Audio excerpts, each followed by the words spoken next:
KTX SRT 현직 승무원분들 경험이 이렇게 좀 있는 분들이 유리하겠네요. 30대 중반이면 정말 희망적이네요. 현직 승무원 기다리시는 분들께 이거부터 지금 하고 계셔라. 안녕하세요. 네, 면접 쉽고 재밌게 알려드리겠습니다. 하나쌤입니다.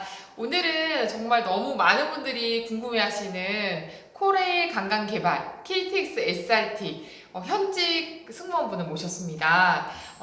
네, 인사 한번 해주시죠. 네, 안녕하세요. 네. 모자이크 처리돼서 얼굴은 안 보이지만 네, 인사는 하는 걸로. 네.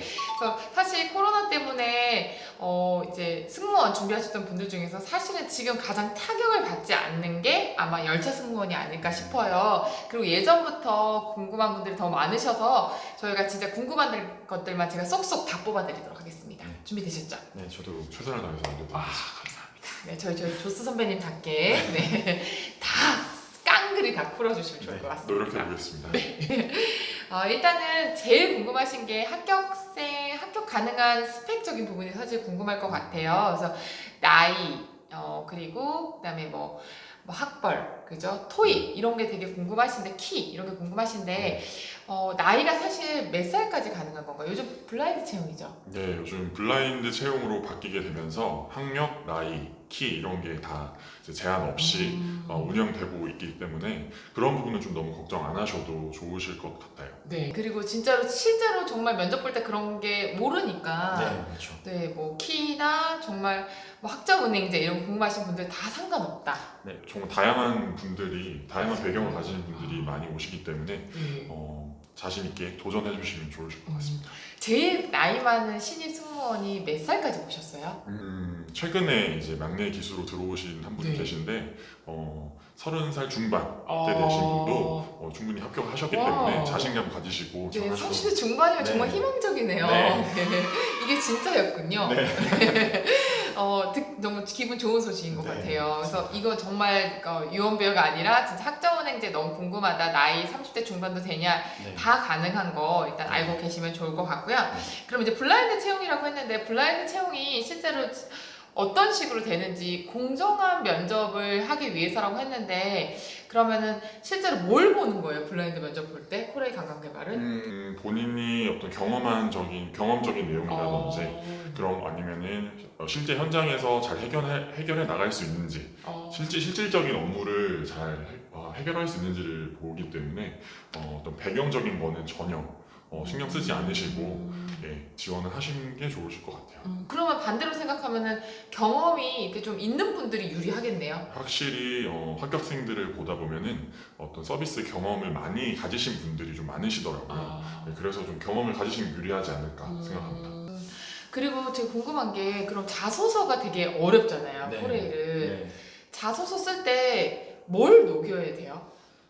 방금도 말씀드렸듯이 본인이 서비스 경험을 하면서 어떻게 어떤 이러이러한 상황이 되었을 때 잘 대처를 했고 어떻게 이런 마인드를 가지고 응대를 했다. 그랬더니 이렇게 잘 했었고 그걸 통해서 어떤 걸 배웠다.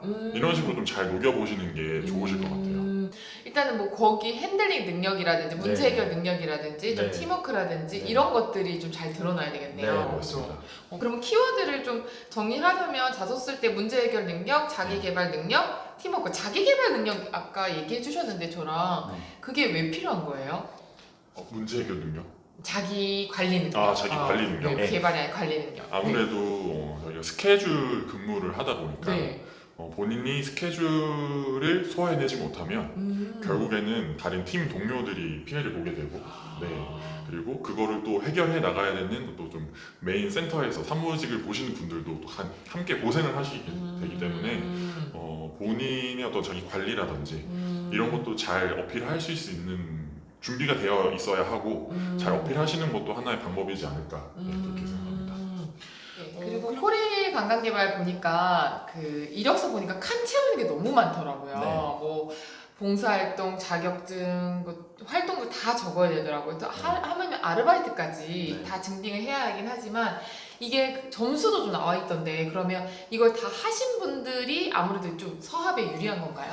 네, 아무래도 증빙 가능한 자료를 요구하는 이유는 아무래도 코레일 관광개발이 공공기관이다 보니 요즘 이슈가 되고 있는 어떤 공정성에 대해서 많이 좀 신경을 쓰고 계신 것 같아요. 그래서 그 부분을 좀 잘 유지하고자 하는 것이기 때문에 빈칸이 있다면 좀 증빙할 수 있는 것으로서 잘 채워 넣으시는 게 서류 합격하는 데 아무래도 훨씬 유리한 것 같아요. 네. 왜냐면 증명할 수 있어야 되니까. 그렇죠, 이 그렇죠. 점수가 높아서 네, 뽑혔다. 네. 그러면은 코레일에 정말 가고 싶으신 분들은 미리 이 뭔가 채울 수 있는 것들을 계속 부지런히 해놓으셔야 되겠다. 네. 아무래도 뭐 봉사활동도 좋고 본인이 서비스 경력이라도 좋으니까 그런 거를 준비할 수 있는 것으로서 잘 꾸준하게 일을 해오시는 게 중요한 것 같아요. 토론 면접이 있던데 토론 면접이 너무 사실 좀 어렵게 느껴지거든요. 네. 어떤 질문이 나오고 좀 뭘 보시는 걸까요? 제가 생각했을 때는 어떤 문제 해결 능력을 많이 보시는 것 같아요. 그래서 질문을 던져주셨을 때도 조금 해결하기 애매한 것들, 예를 들면. 가령 특실 고객님들께 아, 제공되는 서비스를 일반 고객님이 요구하신다면 어떻게 응대할 건지 그럴 수 있죠. 이런 류의 좀 애매하게 할 수 있는 어렵다. 그런 문제들을 던져주시고 뭐 본인의 생각을 이유와 함께 잘 논리적으로 풀어나간다면은 좀 좋은 결과를 얻지 않을까. 찬만 나눠서 얘기하면서 네네네. 내용 논리성도 보면서 태도도 본다. 네, 맞습니다. 팀워크 네. 능력도 팀워크 보고. 보고. 네. 그러면 좀 그런 부분은 충분히 좀 생각을 해놓으면 할 수 있는 부분이네요. 그렇죠. 네. 그러니까 더 중요한 건 서류 합격을 위한 어떤 작업, 준비. 그렇죠. 네. 네. 그리고 되게 궁금한 게 SRT랑 KTX가 사실 예전에 제 기억에는 다른 회사였던 것 네. 같은데 지금은 채용 같이 하고 네. 코레일 관광개발 안에 있는 것 같더라고요. 맞나요? 네, 지금 저희 SRT 승무원들 같은 경우에는 이제 코레일 관광개발로 함께 들어가게 되면서 채용을 좀 같이 하고 있습니다. 그럼 같은 회사에서 두 가지로 나눠진다 이렇게 생각하면 그렇죠. 되겠네요. 맞습니다. 그러면 SRT랑 KTX 승무원의 업무의 어떤 업무는 무엇이고 좀 차이가 있나요?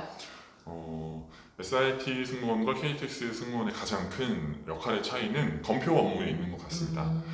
KTX 승무원들은 검표 업무까지 담당을 하고 있기 때문에 그 부분에 대해서 어느 정도 급여적인 부분도 좀 더 받으시는 것도 있고 SRT 승무원들은 조금 이제 검표 업무를 하지 않기 때문에 그런 차이가 좀 있습니다. 많지 않다고 그랬어. 그렇게 크게 차이 나는 것 같진 않아요. 네. 그리고 그러면 인원은 거의 이제 2명 객실 승무원들만은 2명씩 타는 거네요. KTX 1 기종 같은 경우에는 1호차에서 18호차까지 쭉 연결이 되어 있어요. 그래서 혼자서 다 감당할 수 없기 때문에 승무원이 2분 타시고 열차 팀장님 그리고 기장님 이렇게 한 팀을 이루어서 운행하는데요. 셋이네 총 타는 사람 기장님 빼고. KTX 1 같은 경우에는 4분, 아. 4분 타시고 네. 새로 한국에서 개발된 모델 같은 경우에는 1호차에서 8호차까지 하나의 편성으로 운영되는데 그 열차 같은 경우에는 기장님, 뭐 열차 팀장 아니면 객실장, 이렇게 승무원 이렇게 3인 1조로 운영되고 있습니다. 분리가 되는 거랑 안 되는 게 있다. 네, 이렇게 맞습니다. 보면 되겠네요. 큰 차이죠. 그러면은 실제로 이 철도 승무원의 제일 좋은 점과 일을 해보니까 사실 근무하신 지 조금 되셨으니까 네. 단점 요거를 얘기해 주시면 좋을 것 같아요. 그냥 막연히 하고 싶다 이게 아니라 제일 좋은 점과 단점. 가장 좋은 점은 아무래도 안정성인 것 같습니다. 특히- 공공기관. 네, 특히 지금 같은 시국에 좀 더 안정적으로 직업을 길게 오랫동안 하고 싶으신 분들 같은 경우에는 아무래도 공공기관이라는 장점이 있기 때문에 조금은 항공 승무원들보다는 조금은 더 나은 부분이 있고요.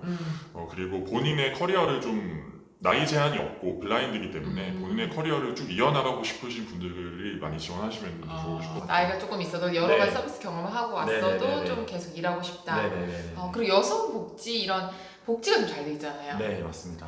육아휴직 같은 것 좀. 육아휴직도 다른 일반 기업들보다 훨씬 길게 보장을 해드리고 있기 때문에 또 그 코레일 관광개발 회사가 여성 친화 기업으로 선정이 되어 있어서 그런 부분들이 좀 잘 되어 있는 게 장점인 것 같습니다. 요즘 그러면 이제 취업 여러 가지 경험이 있는데 좀 서비스 직종 안 뻔한 경력을 좀 이어가고 싶다 이런 네. 분들은 너무 좋겠다. 네, 그쵸. 맞습니다. 그럼 마지막으로 지금 정말 코레일 철도 승무원 기다리시는 분들께 이거부터 지금 하고 계셔라. 준비는 네. 이거부터 해야 된다. 아까 얘기도 나왔지만 그러면은 뭔가 여기 항목을 좀 보시고 이것저것 미리 챙겨 놓는 거네요. 네, 맞습니다. 잠깐만요. 코? 음. 미리 네. 서비스 경력이나 어떤 봉사활동 경력 같은 거를 미리미리 준비해 두시는 게 증빙할 수 있는 것들을 해두시는 게 아무래도 큰 장점으로 자소서를 합격하시는데 큰 도움이 되실 수 있으실 것 같고, 본인이 어떤 경험한 것들을 차곡차곡 잘 모아두시면은 분명히 그걸 소스로서 자기소개서도 잘 녹여내실 수도 있고 면접장에서도 잘 풀어나가실 수 있을 것이라고 생각해요. 토익 걱정할 게 아니라 경험 걱정해야 저는 된다. 그 부분을 더 강조드리고 싶어요. 네, 저희 이번에 실제 합격생 분들도 보니까 자격증도 많고 네. 진짜 아르바이트도 많이 했고 네. 봉사도 했고 네. 대회도 많이 했더라고요. 네, 그래서 맞습니다. 진짜 이게 정말 딱 점수화돼서 공정하게 뽑는구나. 네. 그래서 억울할 건 없겠다 이런 네, 생각. 최대한 공정한 과정을 거쳐서 선발을 하기 때문에 그 부분을 좀 더 잘 준비하시면 될 것 같아요. 고맙습니다. 네. 네, 다음번에 더 유익한 영상으로 뵐게요. 안녕.